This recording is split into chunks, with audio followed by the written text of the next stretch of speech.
So guys ಒಂದು video ಹಾಕ್ತೀನಿ ನೋಡ್ಕೊಂಬನ್ನಿ.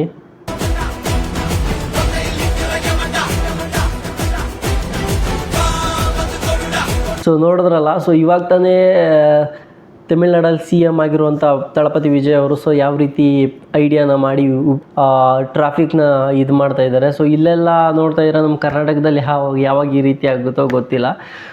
So ಯಾರಾದರೂ CM ಯಾರಾದರೂ ಬರ್ತಾ ಇದ್ದಾರೆ ಅಂದರೆ ಅರ್ಧ ಗಂಟೆ 1 ಅವರ್ ಮುಂಚೆನೇ ಟ್ರಾಫಿಕ್ನ ಮಾಡಿ ಸೊ ಅವ್ರಿಗೆ 0 ಟ್ರಾಫಿಕ್ ಮಾಡಿ ಕೊಡಬೇಕು. ನೋಡಿ ತಳಪತಿ ವಿಜಯ್ ಅವರು ಯಾವ ರೀತಿ ಮಾಡಿದ್ದಾರೆ. ಸೊ ಅವ್ರಿಗೆ ಒಂದು ಲೈನು ಹೇಗಿದ್ರು ಪೊಲೀಸವ್ರು ನಿಂತ್ಕೊತಾರೆ ಯಾರಾದರೂ CM ಬರ್ತಾ ಇದ್ದಾರೆ ಅಂತ ಅಂದರೆ.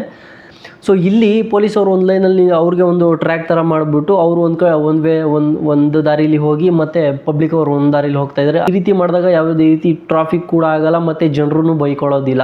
ಸೊ ಏನು ಇವರು ಬಂದಿದ ತಕ್ಷಣ ಈ ರೀತಿ ಮಾಡಬೇಕಾ, ಈ ರೀತಿ ಕರ್ನಾಟಕದಲ್ಲಿ ಯಾವಾಗ ಬರುತ್ತೋ ಗೊತ್ತಿಲ್ಲ. ಸೊ ನೋಡೋಣ, ವೆಯ್ಟ್ ಮಾಡೋಣ. ಸೊ ನಿಮ್ಗೇನು ಅನಿಸ್ತು ಕಮೆಂಟ್ ಬಾಕ್ಸಲ್ಲಿ ಕಮೆಂಟ್ ಮಾಡಿ. ಜೈ ಶ್ರೀರಾಮ್.